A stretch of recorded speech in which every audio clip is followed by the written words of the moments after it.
There is a very good chance that you may not make it to the end of this talk without getting distracted. You see, speed, busyness, and multitasking have all become weapons against thoughtfulness. Good thinking, critical decision-making have lapsed to the point of great, if not grave, concern. And do not get me started about our creativity. We don't have any time for it anymore. Indeed, it is time to rethink our thinking. And I have a few suggestions for you today in which to do so. In 2016, in the United States of America, vehicle accidents as a result of distracted driving outpaced those caused by impaired or drunk driving. Distracted driving, of course, are the antics and habits by which we are driving and using our phone and texting and emailing, but it's also eating while driving. In 2017 in Canada, vehicle deaths as a result of distracted driving outpaced those caused by impaired or drunk driving. Why? Have we figured out that it's not a great idea to go boozing or binging on drugs on a Friday night and then drive home, but it's a good idea to answer a text or an email from your boss or your friend while driving 75 miles an hour on a highway? Speaking of which, did you know that the amount of time it takes to look down at your phone and back up while traveling on said highway at 75 miles an hour is the length of a football field? What deleterious action could occur in that time? Now, speaking of driving, in 2018 in Vermont, a man was invited to a party at his friend's house. His friend had moved house. So like we all do, we pull out our phone, we open up our map app, we put in the coordinates, and we hope that it's the quickest way in which to get to the destination. Now, unbeknownst to said Vermont driver, the app recommended that the quickest way in which to get to said destination was through Lake Champlain.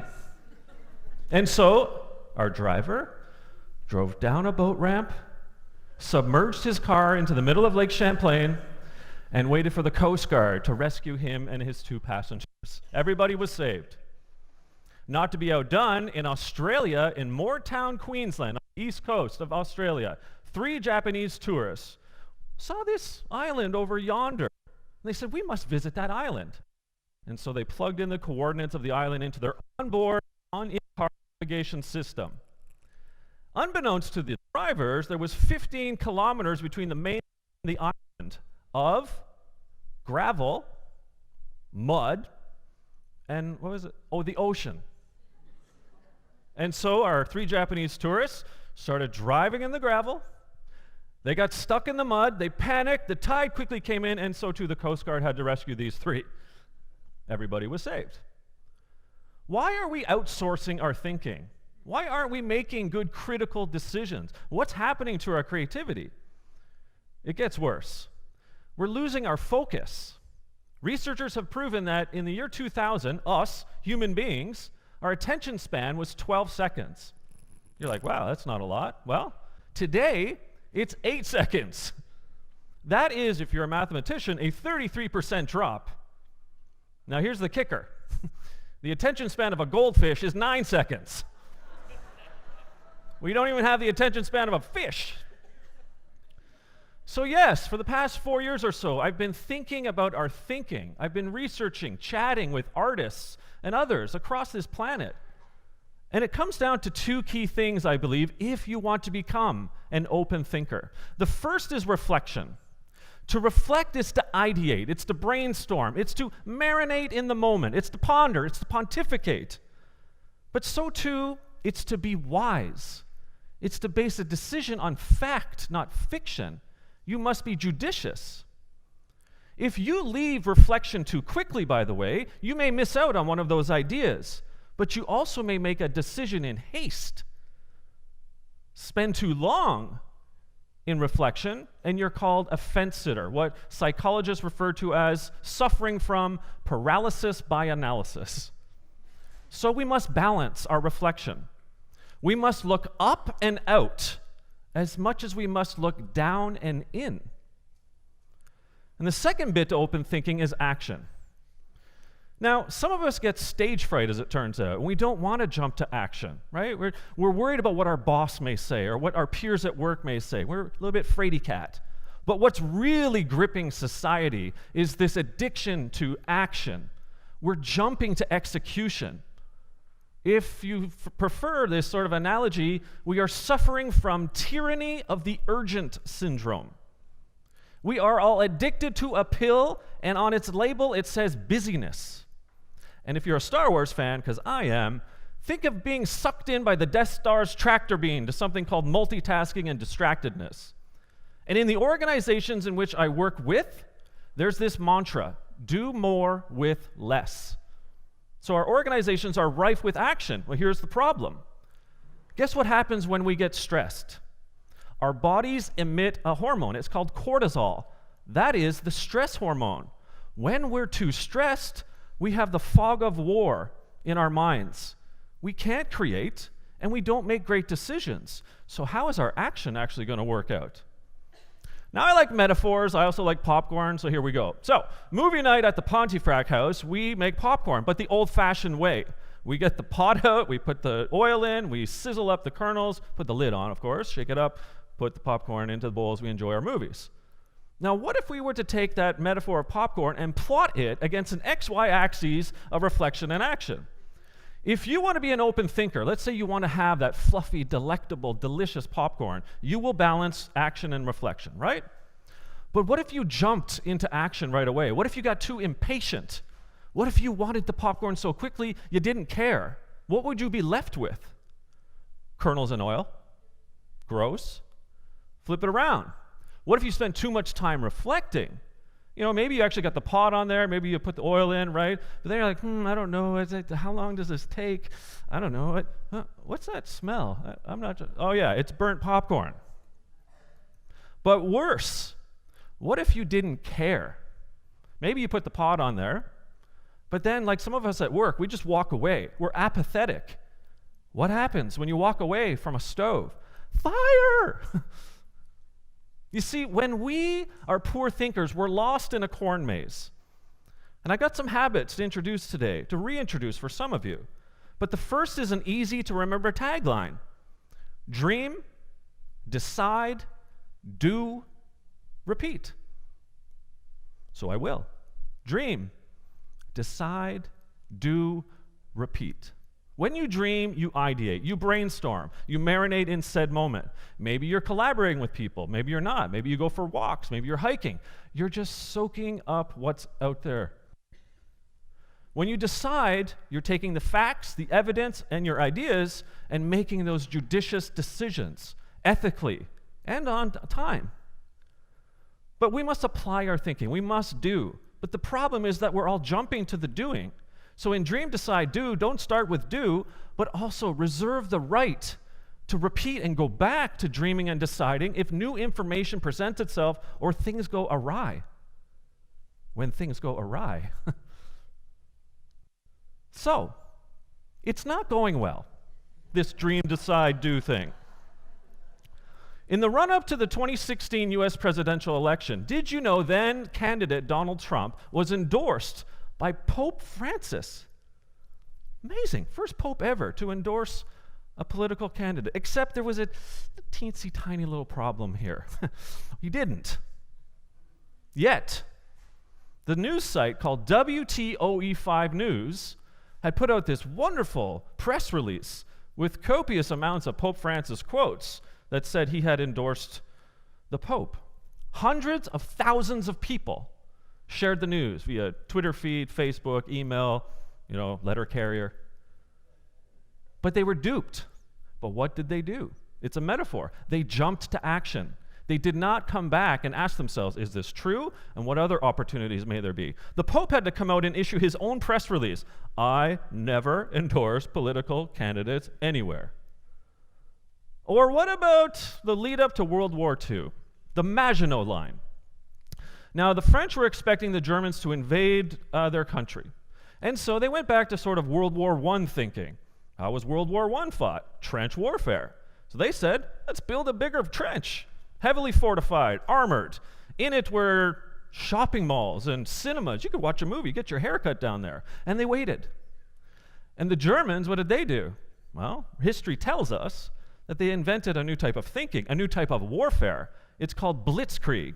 The translation, lightning warfare, which means they attack and surprise their opponent from above and from the sides and behind, called flanking. So it's 1940. The French lay there in their trenches, in their ditches, in their tunnels, and Germany went around them. France never saw it coming because they didn't think about it. If you want to go back to our popcorn metaphor, fire. So I urge you today to become the chef of your own life. Think about chefs for a second. Chefs do three types of thinking. They are creative thinkers, they're critical thinkers, and they apply their thinking. This is the essence of open thinking. So chefs, what do? They go for walks. They talk with their colleagues. They're chefs. They're line chefs. They talk to customers, right? They talk to farmers. They smell the produce. They're always thinking of ways in which to inculcate a new type of menu. But so too, they must make decisions, not in haste, but practical. There's budget, there's time. But they're always also writing things down, past menus, past examples. Does this pair with that? What season it? What color should we use? Does fish go with Nutella? I don't think so, but I'm not a chef. And then what happens? They got to apply that thinking. There's customers in the restaurant, so they need to be in the kitchen actually cooking up what they've dreamed up and what they've decided. But things happen. Allergies, special requests, birthday, a run on salmon. What do? We do some more creative and critical thinking, don't we? Become the chef of your own life. And employ these 4 win-back solutions. The first, win back your imagination. Practice this at home in the mirror. Slow down. Ideate. Go for a walk. Enjoy the pleasures of life. Hike, cycle. Talk to people. When was the last time you went into an elevator and instead of staring at your phone, you said, hello? What's your name? We must be ideating better than we are today. Enrich your lives by thinking about the art of the possible. Secondly, win back your attention and your focus. This starts with getting organized. We cannot remember everything, as is our attention span is also decreasing from 12 to 8 seconds. So write it down, make lists, get organized, and then concentrate. Take a look at your laptop. What's going on there? Do you have notifications and emails and Twitters and all this stuff happening? What about your phone? Is it buzzing constantly? Do you have red dopamine hits that someone liked something that you did and you go to it right away? You need to put a do not disturb sign on your mind. That's winning back your attention and your focus. Thirdly, win back your decision making. This starts by the simple adage, we are entitled to our own opinion, we are not entitled to our own facts. Search out the truth. Bring facts forward. Then check it, then double check it, then triple check it. Then you can make that judicious, timely, ethical decision. And fourthly, win back your time. To ensure that you have action and reflection, to ensure you can dream, decide, do, and repeat, to ensure that you employ creative, critical, and applied thinking, to become the open thinker, remember this. Each of us have 168 hours a week. 60 to 70, depending who you are, is about sleeping, right? So we got about 100 hours to work with. How are you using that time? Win back your calendar. Stop accepting meeting requests for just because. Stop programming every inch, every nanosecond of your day. How much time are you spending mindlessly scrolling through Facebook, Twitter, and Instagram? How much time are you spending binge watching Netflix on a weekend? Win back your time. Action and reflection. The balance allows you to enjoy your own bowl of scrumptious, fluffy, delectable popcorn. You become the open thinker when you are the chef of your own life, balancing creative, critical, and applied thinking. This journey for me started 4 years ago. My family and I, my 3 goats and my beautiful wife Denise, were at a Mother's Day brunch. And in walked a family of 8, 3 teenagers, 2 parents, 2 grandmothers, and a grandfather. For the entirety of that brunch, the 5 younger ones, the 3 teenagers and the parents, sat at and stared at their phone. And my family and I looked at each other, and this is what we thought. How many Mother's Days do those 2 grandmothers have left? What happened to dreaming and deciding? What happened to conversation? And in our organizations are suffering from something I call corporate ADD. We're doing so much inside our organizations, it's causing duress, and we're not getting the great ideas in our org. We have words like housework, homework, artwork, road work. We don't have think work. We need a new word. We need to work on our thinking.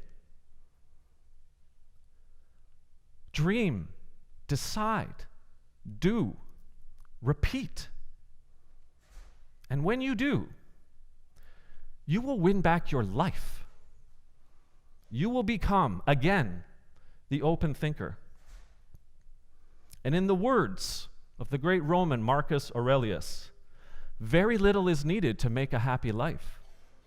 It is all within yourself, in your way of thinking. Thank you.